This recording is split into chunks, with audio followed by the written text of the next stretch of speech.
Welcome back. You're in the Politbureau, and it's time for Spinners and Spanners, the lighter side of politics.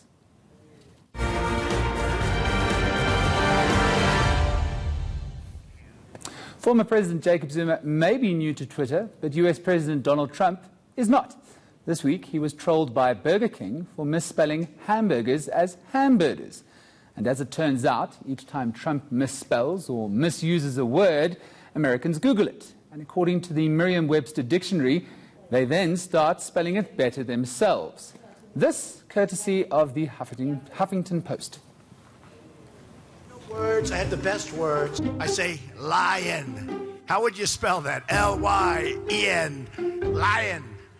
With a big apostrophe. Making America great again. The Politbureau is now closed.